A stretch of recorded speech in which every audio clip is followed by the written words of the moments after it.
በስመ አብ ወወልድ ወመንፈስ ቅዱስ አሐዱ አምላክ አሜን። ሃሌሉያ ሃሌሉያ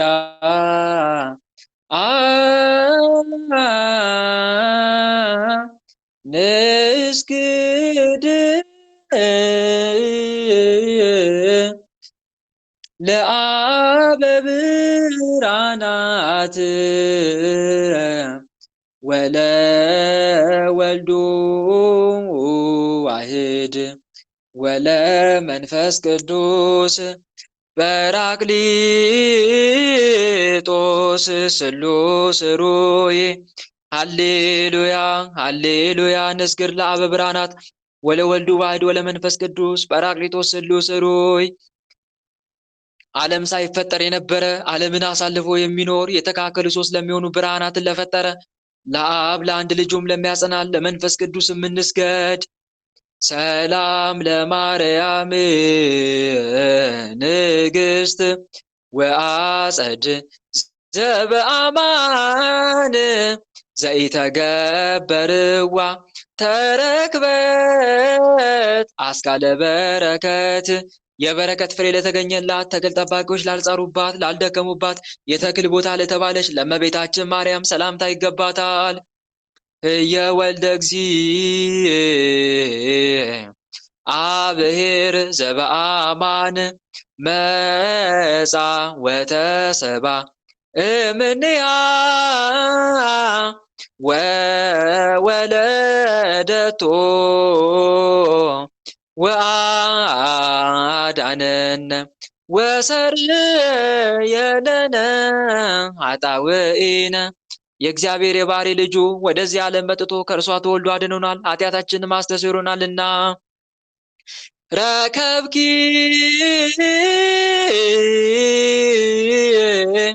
ጸጋ ኦ ድንግል እስመ ብዙኃን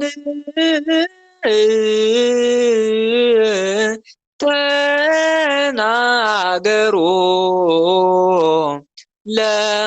ለክብርኪ እስመ ቃለ አብ መጻ ወተሰብአ እምኔኪ። ድንግሎ የአብ ቃሉ ወልድ ወደዚህ ዓለም መጥቶ ከአንቺ ሰው ስለሆነ ብዙ መምህራን ክብርሽን ተናግረዋልና ጸጋን አገኘሽ። ሃሌሉያ ንዑት ነጽሩ ሀበዛቲ መራት ዘስርጉት እመበግ ወኦጽፍት በዝንቱ ስባት አብይ በከመ ይቤ ወልደ ነጎድጓድ። በዚህ በብዙ ክብር ወደ ተሸለመች ወደ በግ እናት ወደ እመቤታችን ክብሯን ታዩ ዘንድ ኑ። ዮሐንስ ድንግል ወንጹሕ ይጸርህ እንዘ ይብል እስመ አብራት ዛቲ መራት ፈድፋደም ኮከበ ጽባሕ። ንጹሕ ድንግል የሚሆን ዮሐንስ ወልደ ነጎድጓድ ያቺ ሙሽራ ከአጥቢያ ኮከብ ይልቅ አበራች እኮን ብሎ አሰምቶ እንደተናገረ ፈጽማ በርታለችና። ዛቲ ይእቲ ጽዮን አዳስ ሀገረ አምላክነ ዘሃደረ ላዕሌያ ፍስሐ ኩሎሙ ነቢያት ቅዱሳን። ይህችውም የከበሩ የነቢያት ደስታቸው የሆነ የጌታችን ሀገር በአዲስነት የምትኖር ጽዮን ናት። ወኢይምሰሉ ለኩሉ ክርስቲያናዊ ቀሊለ ሰሚዐ ተአምርያ ለማርያም እስመ አብይ ወክብር ውእቱ ወኢያጽሮ ሰሚዖቶ እድ ወአንስት ከመ ይባእ ውስተ ግዘት። ለክርስቲያን ሁሉ የእመቤታችን ተአምር መስማት ቀላል አይምሰለው፣ የከበረ ገናና ነውና ወንዶችም ሴቶችም ወደ ግዝት እንዳይገቡ መስማቱን አስታጉሉ። ታምሪያ ለእግዝእትነ ቅድስት ድንግል ማርያም ወላዲተ አምላክ ጸሎታ ወበረከታ ያሉ ምስለ ኩልነ ህዝበ ክርስቲያን ለዓለም ዓለም አሜን። ልመናዋ ክብሯ ለዘላለም በእውነት ይደርብንና አምላክን የወለደች በድንጋሌ ሥጋ በድንጋሌ ነፍስ የጸናች ክብርት እመቤታችን ያደረገችው ታምሬ ነው። ወላጅ አባቷ በወርቅና በብር በማናቸውም ኃላፊ በሚሆን በዚህ ዓለም ሀብት የበለጸገ ከቂሳሪያ ሴቶች ወገን የምትሆን አንዲት ሴት ነበረች። የባለጸጋው ልጅ የሆነች ይህች ሴት ግን ከመጠን በላይ በሆነ ድህነትና ብዙ ችግር ላይ ነበረች። አባቷ ስስታም ነበርና እንደዚሁ ለብዙ ጊዜ በችግርና በድህነት ስትሰቃይ ከቆየች በኋላ በዚያችው ሀገር ከሚኖሩ ሰዎች መካከል አንድ ሰው አገባችና ከዚሁ ሰው ጸነሰች። የመውለጃዋ ሰዓት በደረሰ ጊዜ ማህፀኗ ታሰርና ሊፈታ አልቻለም። በዚህም ምክንያት ለሞት ደረሰች። ስለዚህም ዘመዶቿና ጎረቤቶቿ ተሰብስበው የዓለሙ ሁሉ መድኃኒት የምትሆን አምላክን የወለደች በድንጋሌ ሥጋ በድንጋሌ ነፍስ የጸናች ወደ ክብርት እመቤታችን ቤተ ክርስቲያን በአልጋ ተሸክመው ወሰዷት። ከዚያም ከቅጽረ ቤተ ክርስቲያኑ በራፍ ሲደርሱ አንጀቷ ተፍታታ። በዚህም ጊዜ እንደ ዓይን ጥቅሻ ባለ ፍጥነት ወንድ ልጅ ወለደች። ዘመዶቿና ጎረቤቶቿ ሁሉ በጣም ተደስተው ልዑልና ምስጉን የሚሆን እግዚአብሔርን አመሰገኑት። ስሟ ከማር ከወተት ይልቅ የሚጣፍጥ አምላክን የወለደች እመቤታችንንም አመሰገኗት። በዚያም የሴቲቱ አባት ብዙ ወርቅና ብር ለቤተ ክርስቲያን የሚያስፈልገውንም ስጦታ ሁሉ አደረገ። ለነዳያንና ለችግረኞች ምጽዋት አደረገ። ለዘመዶቹና ለጎረቤቶቹም ታላቅ ግብዣ አደረገ። ከዚያችም ሰዓት ጀምሮ ያ ስስታም ባለጸጋ ቸር ሆነ።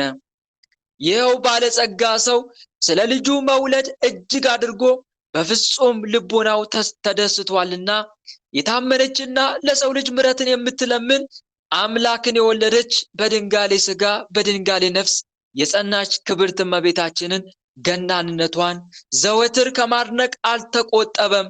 እውነት ነው፣ ይህቺ ድንግል እመቤታችን የመላእክት እህታቸው፣ የነገስታት የመነኮሳትና የደናግል መመኪያቸው፣ የካህናት አክሊላቸው፣ ተስፋ ለሌላቸው ተስፋቸው፣ ለተገፉት መጠጊያቸው፣ የጻድቃን ደስታቸው፣ የኃጥአን ዕረፍታቸው፣ ላዘኑት መረጋጊያቸው ናትና ልመናዋ ክብሯ ለዘላለም በእውነት ይደርብን፣ አሜን። በረከታትያ ለዛቲ እግዝእትነ ቅድስት ማርያም ወላዲተ መድኃኒነ ሃሌሉያ ሃሌሉያ ሃሌሉያ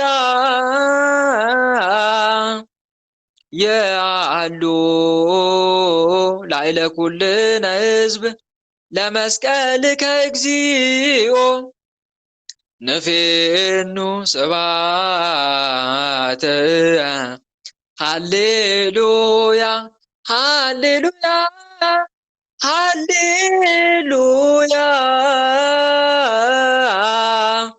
ሰላም ለከ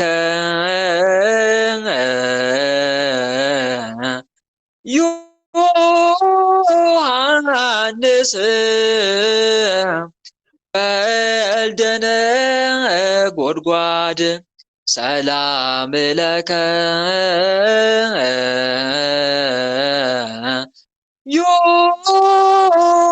ዮሐንስ አቡቀ ለምሲስ ሰላም ለከ ዮሐንስ ታኦጎሎስ ሰላም ለከ ዮሐንስ ፍቁረ እግዚ ሰላም ለከ ዮሐንስ ድንግል ሰላም ለከ ዮሐንስ ወንጌላዊ ሰላም ለከ ዮሐንስ ዘረፈቀ ውስተ ጽኑ ለኢየሱስ ሰላም ለክሙ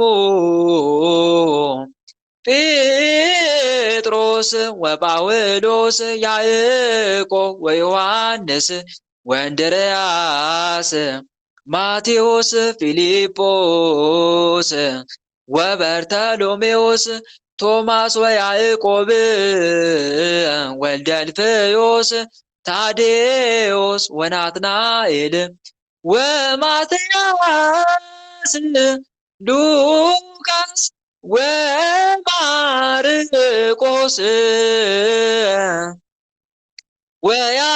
ወያዕቆብ ኤጲስቆጶስ ለደቂቅክሙ ባርኩነ በአዚዝ መንፈስ ወላዲት አምላክ ማርያምን በለሰብሳ ወሩካቤ በይነዛ አቅረብኩ ለኪንስተ ቃለ ይባቤ ፈትእቲሙ በረከታ ፍክሙ አዛ ከርቤ ለነዳይ ብእሲ ወለዘረከቡ ምንዳቤ ህብስተ ከፈትት ኢሳይያስ ቤ ሰላም ለኪ ማርያም ሆልተ ምስራቅ ዘወልደ ኑሪ ሰላም ለኪ አጽድ ዘእስከደሪ ሰላም ለኪ እንተ ወለድኪ ፈጣሪ ሰላም ለኪ ጽድልተ ንጻሬ ሰላም ለኪ ስርጉት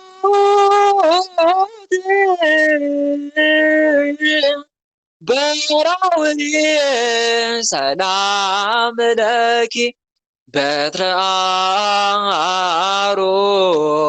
አሮን ጸዋሪተ ፍሬ ሰላም ለኪ ምስለ ዝማሬ ንሰግር ለኪ ሶበ ይትነበብ መጽሐፈ ተአምርኪ በሰላምኪ አነባርኪ ስብሐት ለኪ ማርያም በውልቆ ኩሉ ስርቴ እመቤቴ ቅድስት ድንግል ማርያም ሆይ በራስ ፀጉሬ ቁጥር አመሰግንሻለሁ። ስብሐት ለኪ ማርያም በውልቆ ኩሉ ዘተርየ እመቤቴ ቅድስት ድንግል ማርያም ሆይ በሚታየ ቁጥር አመሰግንሻለሁ። ስብሐት ለኪ ማርያም በውልቆ ኩሉ ስብሐት ለኪ ንግሥትየ በውልቆ ኩሉ ዘኢያስተርአየ ንግሥቴ ሆይ በማይታየ ቁጥር አመሰግንሻለሁ። ስብሐተ ድንግልናኪ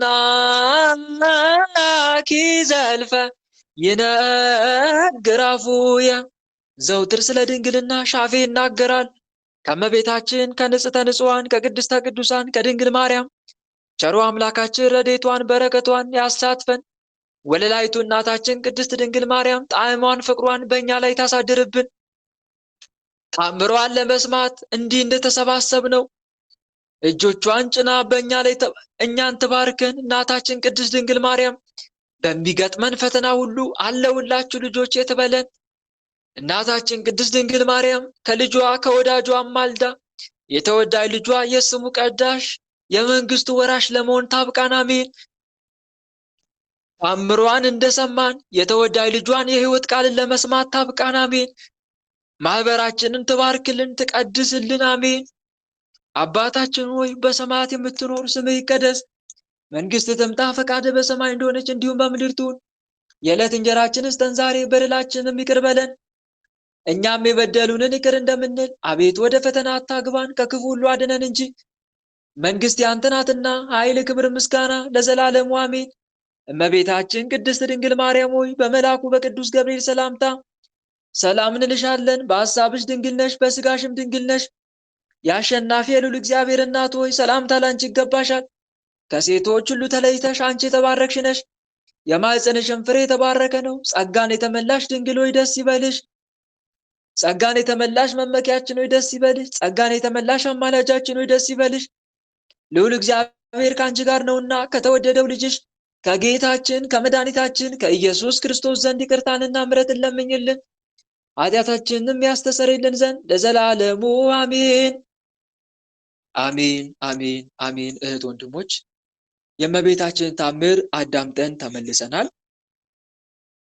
በእውነት ታምሯ እጅግ የሚደንቅ የሚገርም ታምር ነበረ። ታምሯ ቅድም እንደሰማችሁት አንዲት የባለጸጋ ሴት ነበረች። ያቺ የባለጸጋ ሴት ግን በጣም በሚያሳዝን ሁኔታ በድህነት ውስጥ ነው የምትኖረው። ድሃ ሆና ነበር የምትኖረው። አስቡት። እንደውም ታምሩ ላይ ምንድነው የሚለው? ከመጠን በላይ በሆነ ድህነት በብዙ ችግር ላይ ነበረች ይላል። አባቷም ስስታም ነበር ይላል። በነገራችን ላይ እንዲህ አይነት ነገር በመናፍስት ውጊያ ዙሪያ ተማምረናል። ብዙ ጊዜ ገርግር አይነ ጥላ አባት ላይ ካለ ወይም እናት ላይ ካለ ልጆች ለገዛ ልጆቻቸው ንፉግ ነው የሚሆኑት። ለገዛ ልጆቻቸው ማለት ነው። እንደዚህ አይነት ነገር ሁኔታ ይፈጠራል። ብዙም ጊዜ ለገዛ ልጆቹ የሌለ ንፉግ ነው የሚሆነው። ለልጆቹ ገንዘብ መስጠት ነፍስ መስጠት እስኪመስል ድረስ ንፉግ ይሆንባቸዋል። የራሱን ለሰው አይሰጥም፣ ከሰውም አይቀበልም። ነገሩ ሁሉ ከሰው ጋር አይጣጣምም። እሱ ጥሩ ብሎ የሰራው ስራ ሁልጊዜ ከሰው ንቀት፣ ነቀፋ፣ ወቀሳ ነው የሚመጣበት። እንዲህ አይነት ብዙ ጊዜ ገርግር አይነ ጥላ ሰው ላይ ሲያደፍጥ፣ ገርግር አይነ ጥላ ማለት ምን እንደሆነ ታውቃላችሁ? ህይወትን የሚያጨልም ማለት ነው። በሌላ ቋንቋ በማንኛውም ነገር ላይ እንዳይሳካልን ከፊት እየቀደመ ነገራችን የሚያበላሽ ክፉ የዲያብሎስ መንፈስ ማለት ነው ባጭሩ። ገርግር አይነ ጥላ ሲባል ሌላ ነገር እንዳይመስላችሁ፣ ለአጋንንት ሌላ ስም እየሰጠ ነው እንዳይመስላችሁ። ዞሮ ዞሮ ምን ማለት ነው? ህይወትን ከፊት እየቀደመ በምንም ነገር እንዳይሳካልን ህይወታችን የሚያጨልም መንፈስ ማለት ነው ባጭሩ። ምንድነው? መንፈስ ነው፣ የዲያብሎስ ሰራዊት ነው። እና ይሄ መንፈስ ከሌሎች ለየት የሚያደርገው ነገር ምንድነው? ምንም ነገር ስታቅድ እቅድን ያበላሽባል። የሆነ ነገር አቅዳል እኮ አሁን ለምሳሌ ውጭ አላችሁ፣ ስደት ላይ ያላችሁ ቶች ካለ አሁን ወደ ሀገሬ ልገባ ነው ስትሉ ያጨናግፈዋል። ያንን እንደምን ብሎ ተሯሩጦ ያንን እቅዳችሁን ያበላሻል። ትምህርት ልማር ነው ብለህ ስታቅድ ትምህርት እንዳትማር ነገር ዓለሙን ይዘጋጋብሃል። ስራ ልትሰራ ስትል ስራ እንዳታገኝ ዙሪያን እሾክ ያደርግብሃል ማለት ነው። ብዙ ጊዜ እንደነኚህ አይነት ሰዎች ተምረውና ተቀጥረው ስራ አያገኙም። ተምረውና ተቀጥረው ስራ የሚባል ነገር አያገኙም። እንኳን በተማሩት ትምህርት ማንም የሚያገኘውን የቀን ስራ እንኳን አገኙ። ይሰማችኋል ድምጼ? ሰማል። ማንም የሚሰራውን የቀን ስራ እንኳን አታገኙም። እንኳን ማይካችሁን ዝጉ፣ ተቆጣጠሩ ማይካችሁን። እንኳን በተማርነው ትምህርት የቀን ስራ እንኳን ሰርተን ለማግኘት ማንም የሚሰራውን የቀን ስራ ለማግኘት እንቸገራለን። በተለይ የሆነ የስራ እድል ተፈጥሮ ማለት ነው። የስራ እድል ተፈጥሮ ካሁን በቃ ተወዳድሬ ተቀጠርኩኝ ብላችሁ ስታስቡ ወይ ይሰረዛል። የወጣው የስራ ማስታወቂያ ወይ ይሰረዛል። ለኛ በጭራሽ አይሳካልንም። ሌላ ከኋላው የመጣ ከኛ በፊት ቀድሞ ያድጋል። የስራ እድገት እንደውም ይሰጠዋል። ወይም ደግሞ ያልፋሉ ተብለው ማይጣበቁ ሰዎች ያልፋሉ፣ እኛ ወደ ኋላ እንቀራለን። እንዲህ አይነት ነገር ይፈጠራል ብዙም ጊዜ ገርግር አይነ ጥላ የሚባል መንፈስ ውስጥ ካለፈተ። እጅ ገባ ያልከው ነገር ውሃ ይበላዋል። ይሄ ነገር ብዙም ጊዜ ገርግር አይነ ጥላ ነው። በነገራችን ላይ እጅ ገባ ብለሃል እኮ ጨርሳል፣ በቃ የስ ተጠናቀቀልኝ፣ በቃ ካሁን ይሄ ነገር እጅ ገባ ብለህ ጥቂት ጫፍ ስትደርስ እንደውም ነገር ዓለሙን አበለሻሽቶብህ ወይኔ ምንድነው እየሆንኩ ያለሁት ጭራሽ ሌላ ችግር ፈጥሮብኝ ነገርየው ይጠፋል እንዴ ብለህ በራስህ እስክትደመም ድረስ ትደርሳለህ። ያቀርከውን እቅድ ምንጊዜም ቢሆን ተግባራዊ አታውልም። ሁሌ ታቅዳለህ፣ ግን እቅድ መሬት ደርሶ ስራ ሲሰራ አይገኝም። ስራ አይሰራም። እንዴ ሁሌ አቅዳለሁ፣ ግን መቼ ነው ያቀድኩትን እቅድ ተግባር ላይ ማውለው ብለህ ለራስህ ጥያቄ ውስጥ ትገባለህ። ይሄ ብዙ ጊዜ ገርግር አይነት ጥላ ሲኖር እንዲህ አይነት ነገር ያመጣል። በአጭሩ የገርግር አይነት ጥላን ባህሪውንም ጭምር እየነገርኳችሁ ነው። ገርግር አይነት ጥላ ብቻ ሳይሆን ግን እንዲህ አይነት ነገር የሚፈጠረው የእድል መተትም ካለ እንዲህ አይነት ነገር ይፈጠራል። የእድል መተት ካለ ለምሳሌ ምንም ነገር እንዳልፈላት አድርግ ተብሎ የተላከ መተት ሁለመናውን አበላሽባት። ስራ ብትሰራ ስራውን አበላሸው። ትምህርት ብትማር ትምህርት እንዳይገባት አድርግ። ትዳር ብታስብ ትዳር እንዳይሳካላት አድርግ። ለትዳር የሚቀርቧት ወይም ለትዳር የሚቀርቡት እንዲርቁት እንዲሸሹት አድርግ ተብሎ ከተላከ ይሄም ገና ስታስበው ሳይሆን ገና ስትጀምረው ሳይሆን ስታስበው ነገር ዓለሙን ከስሩ ሳይሆን ከመሰረቱ ነው የሚያበላሽበት ማለት ነው። በነገራችን ላይ ይሄ መንፈስ ውስጣችን ካለ ማለት ነው የገዛው ጓደኛችን ፊቱን ያዞርብናል። የገዛ ምን ጓደኛ ብቻ ቤተሰብ ራሱ እኛን ከመርዳት ይልቅ በእኛ ላይ ክፉ ነው የሚያስበው። እኛን ከመርዳት ይልቅ አይዞሽ፣ አይዞ፣ በርታ፣ ጠንክር፣ ታልፈዋለህ ከማለት ይልቅ ለእኛ ጀርባውን ይሰጠናል ቤተሰብ። እንዲህ አይነት ምልክት ያሳያል ማለት ነው። ምንድነው የገዛ ቤተሰቤ ሁሉ ምንድነው ጠላት ሆኖ ተነሳብኝሳ ምንልበት ጊዜ የለም። አንዳንዴ የገዛ ቤተሰቤ በኔ ላይ ጠላት ሆኖ ይነሳብኛል እንላለን። እስኪ ደንቀን ድረስ እንዴ ምነው ሰው ሁሉ ጣመደኝ እንላለን። ይሄ ምልክቱ ምንድነው? ይሄ አጋንንቱ ህይወታችን የሚያጨልመው መንፈስ ከፊት እየቀደመ ሰው ላይ ያደፍጣል። ከዛ ምናወራውን ሰው ሁሉ ያከፋብናል ማለት ነው። ምናወራውን ሰው ሁሉ ያከፋብናል፣ ቤተሰቦቻችንን ጭምር። ደግሞ ምናችንም አይወደድም። ንግግራችን አይወደድ፣ ስራችን አይወደድ፣ ጸባያችን አይወደድ፣ ሁለመናችን እንደተጠላ ነው። እና እንዲህ አይነት ነገር ይፈጠርብናል ለማለት ፈልጌ ነው። ዞሮ ዞሮ አንዱ ታዲያ ይሄ ገርግር አይነት ጥላ ሰው ላይ ካለ፣ በተለይ ወላጅ ላይ ካለ እናት ለልጇ ስስታም ነው የምትሆነው።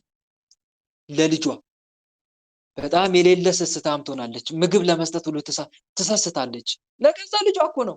ልጇ ራበኝ ማዬ ምንድነው አታበይኝም እንደ እያለ በጣም ንፉግ ነው የምትሆንበት። አባት ራሱ ገንዘብ አባዬው ልብስ ምቀይርበት የለኝም እባክህ ልብስ ግዛልኝ ዞር በል እያለ ያባረዋል ማለት ነው። በጭራሽ እንትን ገንዘብ የሚባል ነገር ለልጁ አይሰጥም። የሌለ ንፉግ ነው የሚሆነው። ታዲያ እኛ ወላጆቻችን ላይ ኔጌቲቭ የሆነ አመለካከት አድሮብን ነው የምናድገው። አባት በድሎን እንዳሳደገን ይሰማናል። እናት ንፉግ ሆና በድላን እንዳሳደገች አድርገን ነው የምንደመድመው። አባቴ እኔ አባቴ አባት ብዬ አልጠራውም እንላለን ካደግን በኋላ። እናቴን እናት ብዬ አልጠራትም እኔ እናት የለኝም እንላለን። ሁሉ እንክዳለን ማለት ነው። አጋንንቱም ዓላማው ለዛ ነው። በነገራችን ላይ እናቱ ላይ ሆኖ ንፉግ የሚያደርገው፣ አባት ላይ ሆኖ ንፉግ የሚያደርገው ለዛ ነው። ለወላጆቻችን ያለንን ፍቅር አተን እንድናድርግ ስለሚፈልግ ነው። እና እንዲህ አይነት ምልክት ይፈጠራል ብዙም ጊዜ። እና የአጋን ሴራና ተንኮል ነው ልላችሁ ፈልጌ ነው። እና ተመልከቱ ታምረ ማርያም ላይ እንደምናየው አባቷ የሌለ ንፉግ ነው። በአባቷ አማካይነት እቺ ልጅ ድሃ ሆና ኖረች። እና ባል አገባች፣ ጸነሰች። ለመውለድ ስትደርስ ልጁ ሕፃኑ እንዴት ይውጣ? ጽንሱ እንዴት ይውጣ? ማህፀኗ ታሰረ። በነገራችን ላይ ይሄ ነገር ከሁለት አንፃር ይደረጋል። ከሁለት አንፃር ስላቸው አንድም የእግዚአብሔር ተአምር እንዲገለጥ። አሁን እህታችን ላይ እዚህ ማን ነው ተአምረ ማርያም ላይ ያየናት ሴት የእግዚአብሔር ተአምሩ እንዲገለጥ ነው። አባቷ እንዲገሰጽበትም ጭምር ነው። አባቷ ንፉግ አይደል? ከወለደች በኋላ ነው ከመውለዷ በፊት ነው ቸር መሆን የጀመረው? ንገሩኝ። ስንክሳሩ ላይ ማን ነው ታምሩ ላይ እንደሰማችሁ?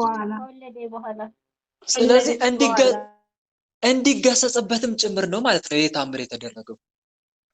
ንፉግነቱን እንዲያቆምም ጭምር ነው። ይሄንን ታምር አይቶ ከክፋቱ እንዲመለስ ጭምር ነው።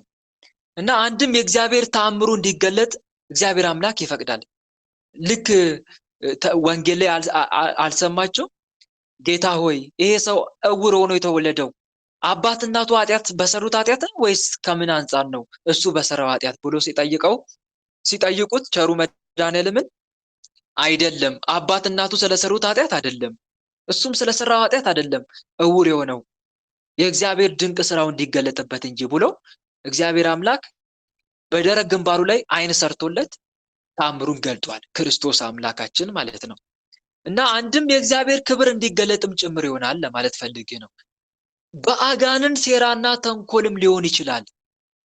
ብዙ ጊዜ ነፍሰ ጡር ሆነው ሊወልዱ ሲሉ ጽንሱ አልወጣም ይላል። ጽንሱ አልወጣም የሚለው በአጋንንት ሴራና ተንኮል ሊሆን ይችላል። አብዛኛው ደግሞ በአጋንንት ሴራና ተንኮል ነው። በአሁን ሰዓት እየተደረገ ያለው ነገር ወይ ዛር ነው ወይ መተት ነው። ወይ ዛር ወይ ደግሞ መተት። ዛሩ እንዴት? ለምሳሌ ግብር የለመደ መንፈስ ሊሆን ይችላል። ግብር የለመደ ለምሳሌ የራይሎ መንፈስ ካለ ማህፀን ላይ ካደፈጠ እናት ልትወልድ ስትል በጭራሽ ጽንሱ አይወጣም። ከዛ በኋላ ምንድነው የሚያደርጉት? የገጠር እናቶች እስቲ ንገሩኝ፣ ምንድነው የሚያደርጉት? ምንድነው የሚያደርጉት? ያዞሩና ዶሮ ያርዳሉ፣ ደም ያፈሳሉ። ባጭሩ ደም ሲያፈሱ ጽንሱ ይወጣል። ያኔ በተለይ የገጠር ሰዎች ማለት ነው። አሁን ደግሞ በምንድን ነው የሚወለደው? እስቲ በሕክምናው በምንድን ነው? በከተማ ላይ ምንድን ነው የሚደረገው? ኦፕሬሽን አይደል የሚደረገው? ኦፕሬሽን በዛ ይደረጋል ማለት ነው። ከዛ አልወልድ ስትል ትተረተራለች እናት። ከዛ በኋላ ያወጡታል ማለት ነው። በማህፀን አልወጣ ካለ ሆዷ ተቀዶ ትወጣለች፣ ማህፀኗ ተቀዶ ትወጣለች ማለት ነው። ይሄ ከባድ ነው። ይሄም የአጋንንቱ ሴራ ነው እኮ በነገራችን ላይ ይሄም የአጋንንቱ ሴራ ነው። ሌላው ቢቀር ይኸውላችሁ ግብሩን ባስገብር እንኳን አንደኛ አስቀድዷታል አይደል? አስቀድዶ ምን አግኝቷል? የደም ግብሩን አግኝቷል። ያው እኮ ነው የእንስሳ ደም ገብሩልኝ። ያን ቢያቅተው ሲያስቀድዳት ደሟ ይፈሳል። በዚህ አማካኝነት የደም ግብሩን አገኘ ማለት ነው። ሁለተኛ ደግሞ እናቲቱ ምን አስደረጋት?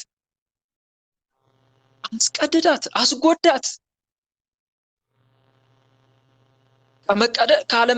አለመቀደድ ይሻላል። ባትቀደድ ነው የሚሻለው። ግን አስቧት፣ አስቀድዳት፣ ቁስለኛ ደረጋት ማለት ነው። ባጭሩ ቁስለኛ ደረጋት። አስቡት። ይሄ የአጋንንቱ ብቀላ ነው፣ ተንኮል ነው። የማህፀን መጥበብ ይባላል ብዙ ጊዜ። በእርግጥ የማህፀን መጥበብ ሊሆን ይችላል። ግን የማህፀን መጥበብ እንዲፈጠር የሚያደርገው ማን ነው? ዋናው የማህፀን መጥበብ እንዲፈጠር የሚያደርገው እኮ አጋንንት ነው፣ ሌላ ነገር አይደለም። ስንፈተ ሩካቤ እኮ የሚያመጣው አጋንንት ነው። አይነ ጥላ እኮ ነው። ዛሬ አይነ ጥላ እኮ ነው ስንፈተ ሩካቤ የሚያመጣው። የማህፀን መጥበብ በሩካቤ ሰዓት አለመጣጣም የሚፈጥረው ማን ነው? አይነ ጥላ አይደል? ወይም መተት እኮ ነው። ትዳር አፍርስ የተባለ መተት ነው፣ ሌላ ነገር አይደለም። እና ታዲያ ምንድን ነው ማድረግ ያለብን? በገጠሩ እንዳሉት እናቶቻችን ዶሮ እንረድ፣ ደም እናፍስለት፣ ወይስ በኦፕራሲዮን እንቀደድ? ምንድን ነው ማድረግ ያለብን? እንደ አንድ መንፈሳዊ ሰው ምንድን ነው ማድረግ ያለበት? እህት ወንድሞች፣ እንደ አንድ መንፈሳዊ ሰው ማድረግ ያለብን የእመቤታችንን ውዳሴ ማርያሟን መጸለይ። ቅዳሴ ማርያም፣ ውዳሴ ማርያም ደስ ያለ ነው። ወይ ደግሞ ሰኔ ጎልጎታን ጸልየ ጸበል መርጨት። በምጥ የምትሰቃየው ሰው ሊያጋጥም ይችላል።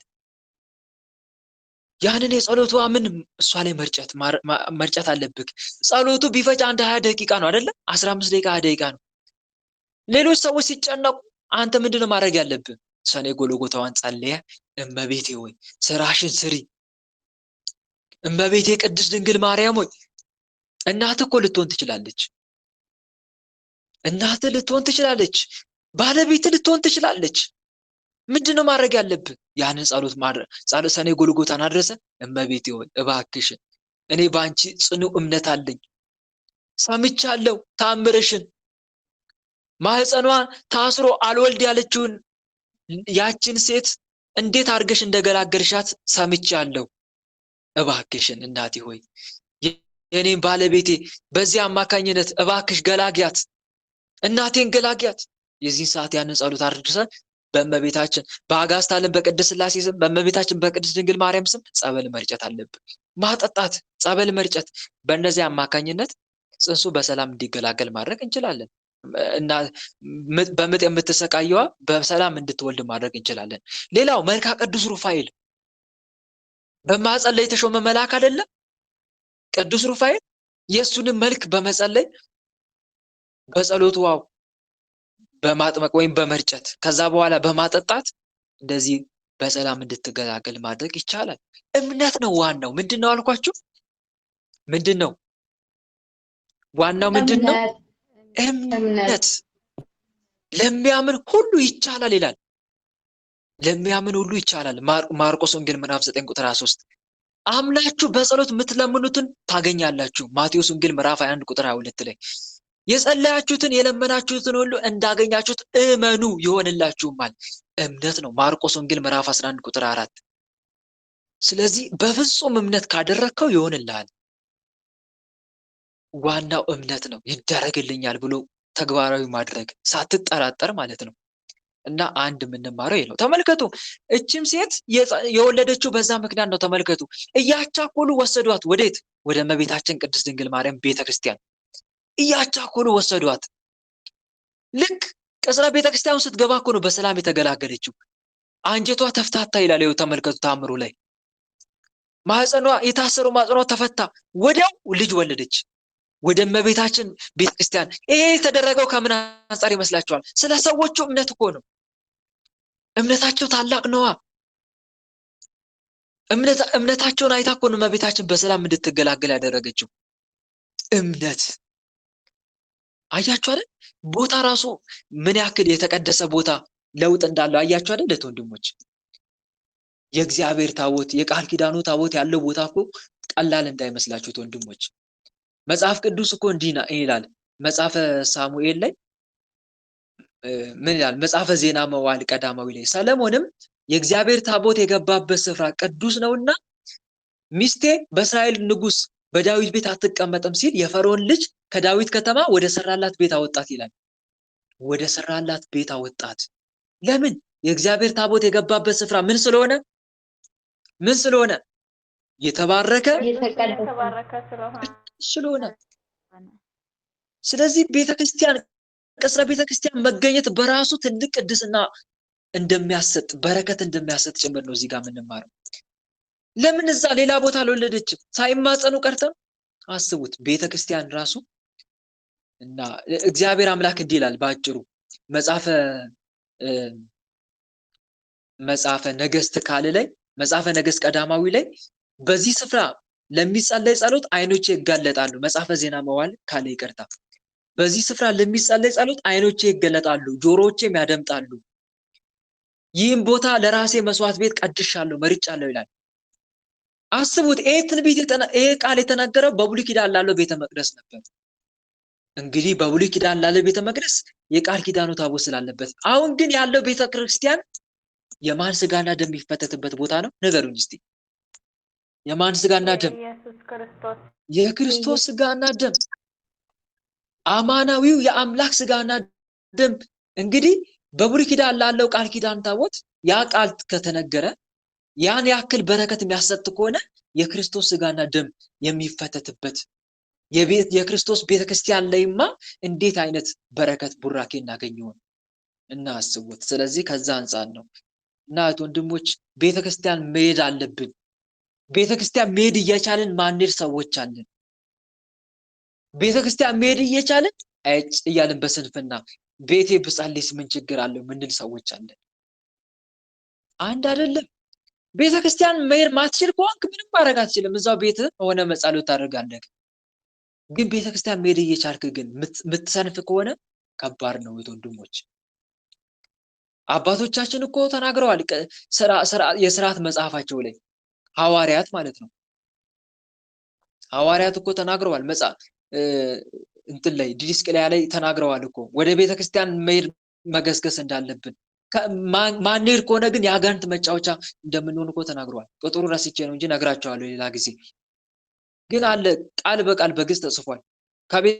ቤተክርስቲያን ማትሄዱ ከሆነ ግን የበሽታ ተጠቂ ነው የምትሆኑት፣ የአጋንንት ማደሪያ መጫወቻ ነው የምትሆኑት ብለው እና ስለዚህ ቤተክርስቲያን መሄድ እየቻለን ቤተክርስቲያን መቅረት የለብንም። ዕጣኑን ማሽተት በራሱ እኮ ትልቅ በረከት አለው ወንድሞች፣ ትልቅ ጸጋ ነው የምናገኘው። ዕጣኑን ማሽተት፣ ቅዳሴውን ሄደን መስማት በራሱ፣ ጸበሉን መጠጣት በራሱ ቀላል እንዳይመስል፣ ማህሌት መቆም በራሱ ቀላል እንዳይመስል፣ ቅዱስ ቁርባን መቀበል ባትችል እንኳን ቆመ እዛ በማስቀደስ ትልቅ በረከት እንደምታገኝ አትጠራጠር። እና እህት ወንድሞች አንድ የምንማረው ከዚህ ተአምር ይሄንን ነው ማለት ነው። ሌላው በጨነቀን ጊዜ ወደ እመቤታችን መጮህ እንዳለብን እንማማራለን። ሌላው ደግሞ እግዚአብሔር በአንድም በሌላም እንደሚያስተምር እንማማራለን። ይሄ ባለጸጋ ተገሰጸ። ተመልከቱ፣ ንፉግ ነበረ። ይሄን ተአምር ሲያይ ቸር ሆነ፣ ደግ ሆነ። እግዚአብሔር በአንድም በሌላም ሲያስተምረን እህት ወንድሞች እንገሰጽ፣ እኛም ልንመከር ይገባል። እግዚአብሔር እኮ ተአምር የሚነግረን ለምን እንደሆነ ታውቃላችሁ? ከስህተታችን እንድንመለስ እኮ ነው። ወይኔ ለካ ይሄም አለ እንዴ ብለን እንድንገሰጽ እኮ ነው። ይሄ ሀብታም ሰውዬ ልጁ ላይ የተደረገውን ተአምር አይቶ ከክፋቱ ከተመለሰ እኛስ ከምንድነው? እኛም ከቂም በቀል መመለስ መቻል አለብን። ከጸሎት ህይወት መራቅ፣ ከዚህ ነገር መማር፣ ከዚህ ስህተት መማር አለብን። እና እህት ወንድሞቼ በብዙ ነገር እግዚአብሔር አምላክ ያስተምረናል። እግዚአብሔር በአንድም በሌላም ይናገራል፣ ሰው ግን አያስተውልም ይላልና መጽሐፍ ቅዱስ መጽሐፈ ኢዮብ 33:14 ላይ በእውነት ለዚች ለተጨነቀችው ሴት እመቤታችን ደርሳ በሰላም እንድትገላገል ያደረገቻት፣ ከጭንቀቷ አዳነቻት። አምላክ ወላዲቱ እኛንም ከጭንቃችን ሁሉ ታድነን፣ ተገላግለን፣ ጤናን ላጣው ጤናን ታድልልን፣ ሰላም ላጣው ሰላም ታድልልን፣ በረከት ላጣው በረከትን ታድልልን። ተአምሯን እንደሰማን እመቤታችን ቅድስት ድንግል ማርያም የልጇን የሕይወት ቃል ለመስማት ታብቃን። አሜን። ወስብሐት ለእግዚአብሔር ወለወላዲቱ ድንግል ወለመስቀሉ ክቡር። ይቆያል።